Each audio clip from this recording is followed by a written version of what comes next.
বলে 10টা কথা বলতে গেলে একটা কথা এদিক সেদিক হতেই পারে।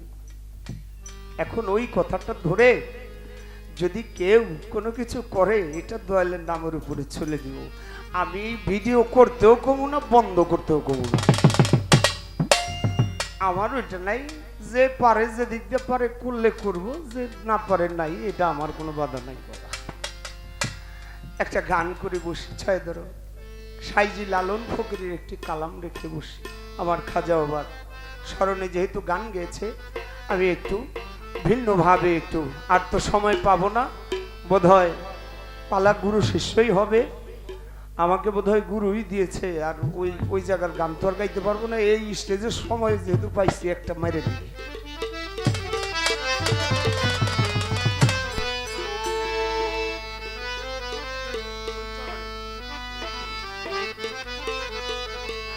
ও নইলে মোর দশা কি অমন হাইরে দয়াল, মোর দশা কি এমন হয়, ওই চরণে দাসের যোগ্য নয়। দয়াল তোর চরণে, খাজা বাবা তোর চরণে দাসের যোগ্য নয়। নইলে মোর সাথী এমন, ও নইলে মোর সাথী এমন হয়, তোর চরণে দাসের যোগ্য নয়। দয়াল তোর চরণে, তোর চরণে দাসের যোগ্য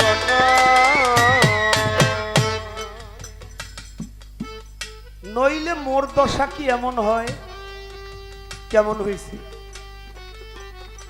প্রশ্ন আসতে পারে না? নইলে মোর দশা কি এমন হয়, আমি ওই চরণের দাসের যোগ্য নই। ভক্ত বলে, গুরু আমি আপনার নাম নেই, কিন্তু বিপদে পড়ি যখন, এটা ফালাই কে? যে ফালানোর সেই তো ফালায়। বলে উত্তীর্ণ করে কে? বলে যে করার সেই করে। আমি যদি তোমার নাম না নেই তাহলে কি তুমি আমাকে বিপদে ফেলবে? গুরু বলে, তা তো জানি না। কইতালি যদি আমি বিপদে না পড়ি তাহলে আমি সবসময় সুখে থাকি, তাও কি তুমি এই সুখের ভাগ তুমিই করো না কি সব? তাও জানি না। ভক্ত বসে বসে ওই পাট দিয়ে রশি বানাইতেছে, আর এমন সময় পাশের ঘর থেকে একটা চিৎকার আসছে। দৌড় দিয়া ঘরে গেছে, ঘরে গিয়ে দেখে তার মেয়ের মুখ দিয়ে রক্ত উঠে, মেয়েটা মারা গেল। মেয়েটাকে কান্নাকাটি করে নিয়ে তাকে অবস্থান একটা জায়গায় করলো। রাতে ঘুমিয়ে আছে, দেখে আবার ঘরের অন্ধকার, ঘরের ভিতরে চিৎকারের আওয়াজ। বাতি জ্বালিয়ে দেখে তার বউ, তার স্ত্রী, তার সহধর্মিনীর শরীর থেকে ফোসকা ফোসকা উঠে একেবারে ঘাওয়ের মতো, সাথে সাথেই তার সহধর্মিনী মারা গেল। সকালবেলা হয়েছে, স্ত্রীকে একটা অবস্থান করে দিয়ে সারাদিন চলে গেছে, সন্ধ্যাবেলা আসছে, আসার পরে ঘুমাইছে, ঘুমের ঘরে দেখে তার শরীরে যেন জ্বালাতন। বাতি জ্বালায় দেখে তার শরীরের ভিতরে ওই ফোসকা ফোসকা ঘায়ের মতো উঠে গেছে। কোন রকম উঠে পাশের ঘর থেকে একটু খাবার নিয়ে এনে খাওয়া দাওয়া করে আবার গিয়ে উঠতে পারে না, বিছানায় গিয়ে শুইছে। ঘুম থেকে উঠে দেখে এখন বিছনা থেকে আর লড়তেই পারে না। আসনে গিয়ে বাতি দিয়ে বাতির দিকে তাকিয়ে দেখে যেখানে সব সময় দয়ালকে বসায় ওখানে দয়াল নাই। দৌড় দিয়ে চলে গেছে, আস্তে আস্তে হামাগুড়ি দিয়ে পাশের বাড়িতে গিয়ে দেখে ওখানে একজনের ধান মাপতেছে। আর এই ধানের যে দাড়িপালা, ওই দাড়িপালার যে বাটখারা, ওই বাটখারার ভিতরে তার দয়াল মুর্শিদ বসে আছে।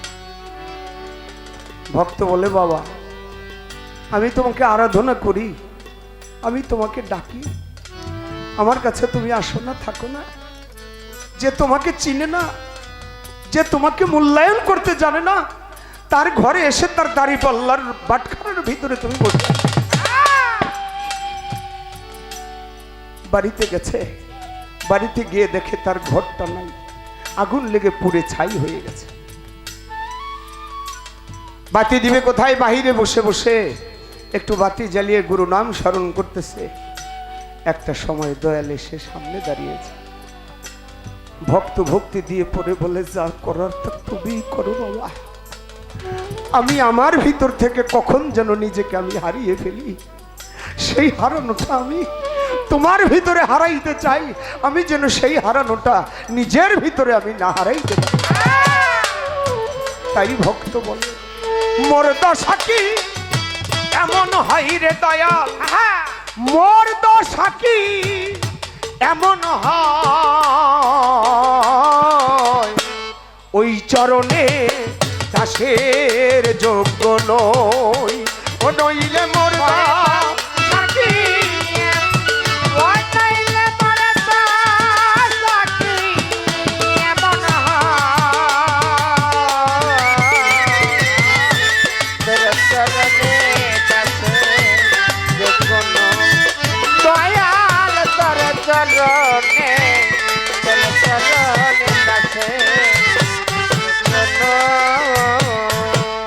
আজকে বড় মনে পড়ে যাচ্ছে আমার পরশ কাকার কথা। এই পরশ কাকা আপনাদের এলাকার মানুষ যে কতটুকু ভালোবাসা তাকে দিয়েছেন, এটা আমি অল্প কিছু জানি, বেশিটা জানি না। অনেক ভালোবাসা আপনাদের ভিতরে পরশ কাকার জন্য। আর বাংলাদেশের মধ্যে এইরকম কিছু বাতি মনে হয় না পৃথিবীতে আর আসবে। এই বাতিগুলি আমাদের থেকে আস্তে আস্তে হারিয়ে যাচ্ছে। আমি তার দরবারে আমার মস্তক অবনত করে ভক্তি জানাই। দয়াময়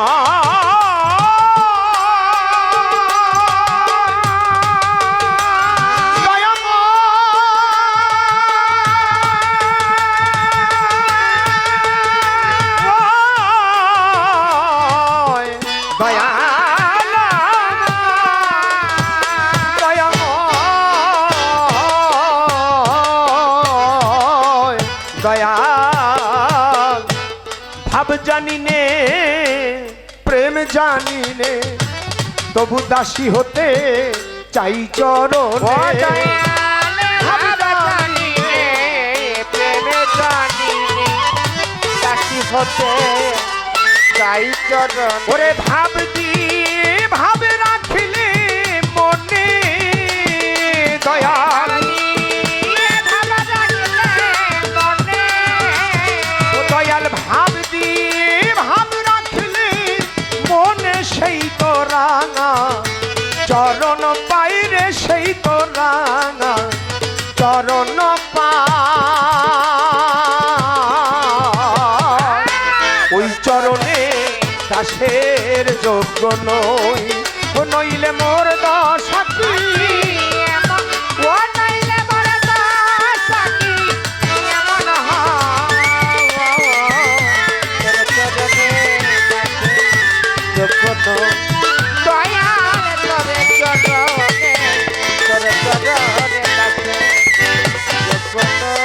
নিজ গুণে পদার বিন্দু দেন যদি সাই দিন বন্ধু, নিজ গুণে দেন যদি সাই দিন, ও দয়াল নিজ গুণে পদার বিন্দু দেন যদি সাই দিন বন্ধু, পার হইতে পার ভব সিন্ধু। দয়াল হইতে পার ভব সিন্ধু, ও দয়াল পার হইতে পার ভব সিন্ধু, নইলে না দে কি উপায় রে, নইলে না দে কি উপায়। ওই চরণে দাসের যোগ্য নই, ও নইলে মোর দশা কি, ও নইলে মোর দশা কি এমন হয়, তোর চরণে দাসের যোগ্য নই, দয়াল তোর চরণে চরণে তোর চরণে দাসে যোগ্য নয়। দয়াল অহল্যা পা শানি ছিল রামের পদ ধুলায় মানব হলো অহল্যা পা জানি ছিল রামের পদ ধুলায় মানবী হলো। দয়া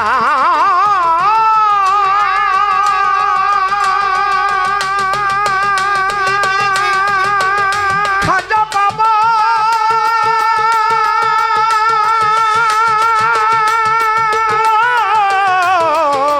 খাজা বাবা খাজা বাবা বাবা দয়াময় আমার অহল্যা পা শানি ছিল রামে পদ ধুলায় মানব হলো ফকির লালন পথে পরে রইল ফকির লালন পথে পরে রইল। ফকির লালন পথে পরে রইল যা করেন সাই দয়াময় রে যা করেন সাই দয়াময় তোর চরণে দাসের যোগ্য নয়। দয়াল তোর চরণে তোর চরণে দাসের যোগ্য নয়। নইলে মোর দশা কি এমন হয় রে দয়া দয়ার দশা কি এমন হয় রে দয়া। নইলে মোর দশা কি এমন হয় ওই চরণে দাসের যোগ্য নই খাজা বাবা তোর চরণে আমি তোর চরণে দাসের যোগ্য নয়।